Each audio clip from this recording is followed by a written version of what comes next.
मानव सेवा ही माधव सेवा।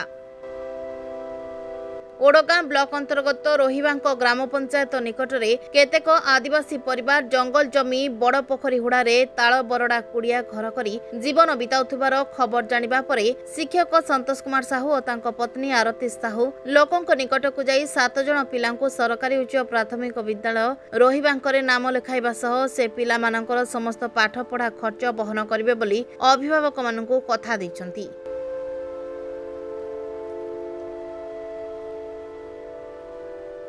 आज एमती गोटे माने भक्तिमय पूर्णमय दिवस जहाँकि आमे माने कथार भी ताकू कहि परिबु नाही। आमे आसीचु रोहिबांक निकटस्थ गोटे आदिवासी ग्राम को जोठी कि माने आदिवासी माने रही 8-10 घर लोक आसी रही। आमे एठू खबर पाइलु जे आम इनर हुइल क्लब रो समस्त सदस्य माने खबर पाइलु जे रोहिबांक हाई स्कूल थिबा जने टीचर तांकर दंपति टीचर दंपति कौन संतोष साहू एवं आरती साहू से माने 7 जन पिला को आडप्ट करी तांको पाखरे तांकर समस्त दायित्व बहन करुछंती। तांकोठू पिलांकोठू माने खाता बही स्कूल तो दबा सहित तांकर जेमती गोटे पिला मानकु जेमती पितामाता जेमती रखंती से सेटा आडप्ट करछन बोला आमे सुनिलु। मु न्यूज रे पाइला परे तांको संग संग फोन करथिले जाऊ से संपूर्ण भाबे सहयोग करथिले। आज मु आम क्लब रो समस्त सदस्य मानक पाखरे एई कथा पकेला परे समस्त बहुत खुशी रो सहित आसिया पई चाहिले से पिला ना पाखु आ आमे आसी आज एई पिला मानक गहणे रे समस्त पाखे पहुंची जाइचु। से माने हमकु देखि बहुत खुशी हेले। तेन करी मु कहबार कथा आजिकल दुनिया रे एमिति बदान्य व्यक्ति भी अच्छी जी कि माने एमिति गोटे गाँव को आसी टीचर जो शिक्षकतार परिचय से माने देइछंती माने तांको पाद तल आमर भी माने नतमस्तक आम मन भी मुंड भी नतमस्तक। तेणुक समस्त को मुझे अनुरोध करी जी तो घर घर आजिकल तो बहुत कलुषित हो गलानी समाज आमर।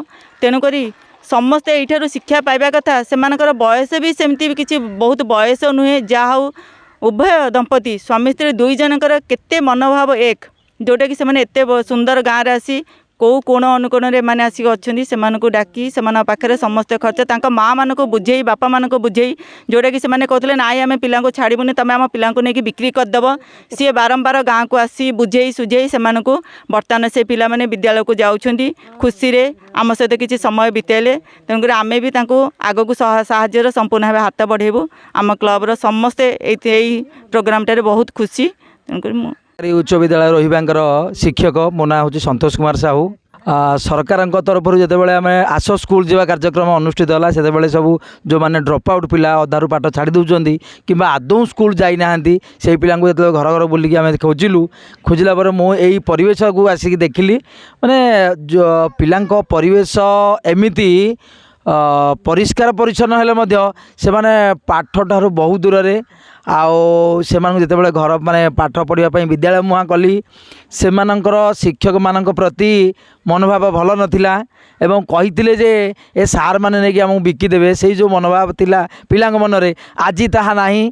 मात्र 20-25 दिन घटना आउ वर्तमान सबू पिला आउ सबुदिन स्कूल को जाउछंती आउ माने से मो स्कूल तो सरकार तरफ जहाँ दि जाए तथापि खाता पेन पेंसिल ड्राइंग खाता आउ कंपास बही से स्कूल ड्रेस आउ ता सहित अन्यान्य नुआ ड्रेस समस्त देचु आम स्वामी स्त्री 2 जाक। आ मु भावुची जदि से माने सबुदिन स्कूल को जीवे ताले आमर सहयोग सार्थकता मिलला आ जदि अल्प दिन जाई पुणी रही जिवे ताले आमर सहयोग सार्थकता रहिलानी। तेणु मु एतिकी कहबी तांको बापा माँ को से माने जेमति सबुदिन स्कूल को जीवे ताके से माने सेमति प्रयास करिवे। आमे तो स्कूल को नबा को आग्रह सबु देबा को आग्रह किंतु से माने बापा माँ से माने को स्कूल को पठेबा दरकार।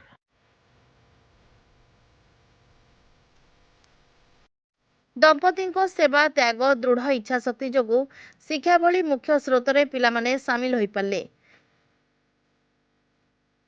एही कार्यक्रम में नयगढ़ जिलार अग्रणी अनुष्ठान इनर हुइल क्लब रो सभानेत्री स्निग्धाराणी पट्टनायक को फोन माध्यम संतोष सार जणाइथिले।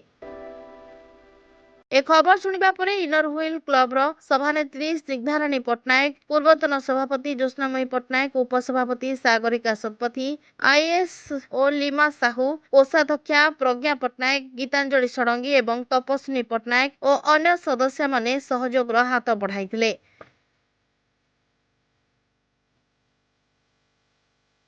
ଆଜ୍ଞା ମାନେ ସବୁଦିନ ପାଇଁ ଆମ ପିଲାମାନଙ୍କୁ ସ୍କୁଲକୁ ନେବେ, ବଡ଼ ମଣିଷ କରିବେ, ଆଉ ଗୋଟେ ଗୋଡ଼ରେ ପିଲାମାନେ ସବୁ ଠିଆ ହେବେ। ଥିଲେ ଡାକିକିରି ପିଲାମାନଙ୍କୁ ନେଇଛନ୍ତି ଆଉ ପାଠ ପଢ଼େଇବାକୁ ଆଉ ରହିବାଙ୍କ ସ୍କୁଲକୁ ସବୁ ଯାହା ଡ୍ରେସ୍ ପିନ୍ ଆଉ ଖାତା ସବୁ ଦେଲେ, ସବୁ ସାହାଯ୍ୟ କଲେଣି। ମା' ମାନେ ଆଇଛନ୍ତି ସବୁ ପିଲାମାନଙ୍କୁ ସବୁ ସାହାଯ୍ୟ କରିବାକୁ ଆଇଛନ୍ତି। ବିସ୍କୁଟ ଖାତା ଦେଲେ, ପିନ୍ ଦେଲେ, ବିସ୍କୁଟ ଦେଇଛନ୍ତି, ଖାତା ଦେଇଛନ୍ତି, ଡ୍ରେସ୍ ଦେଇଛନ୍ତି, ପିନ୍ ଦେଇ ସବୁ ଦେଇଛନ୍ତି। ସନ୍ତୋଷ ସାର୍ ଦେଇଛନ୍ତି। ଆମେ ସ୍କୁଲ ଯିବୁ, ଘରେ ରହିବୁନୁ, ରହିବା ସ୍କୁଲ ନା ସବୁଦିନ ସ୍କୁଲକୁ ଯିବ। ହଁ। ସେମାନଙ୍କୁ ପାଠ ପଢ଼ିବା ପାଇଁ ଆବଶ୍ୟକ ସାମଗ୍ରୀ ଯୋଗାଇ ଦେଇଥିଲେ ଓ ଆଗାମୀ ଦିନରେ ମଧ୍ୟ ସେମାନଙ୍କର ସମସ୍ତ ଆବଶ୍ୟକୀୟ କଥା ବୁଝିବେ ବୋଲି କହିଛନ୍ତି। ଏପରି ଘଟଣା ନୟାଗଡ଼ ଜିଲ୍ଲା ପାଇଁ ଗର୍ବ ଓ ଗୌରବର ବିଷୟ ବୋଲି ସ୍ଥାନୀୟ ଲୋକେ ମତ ଦେଇଛନ୍ତି। ନୂଆଗାଁରୁ ରାମାନୁଜ ପରିଡ଼ାଙ୍କ report, rainbow media.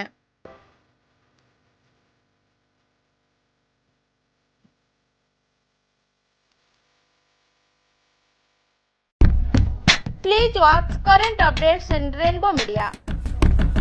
Subscribe our channel in YouTube. Follow us in Meta. For fresh updates, visit our webpage www.rainbowadisha.com.in.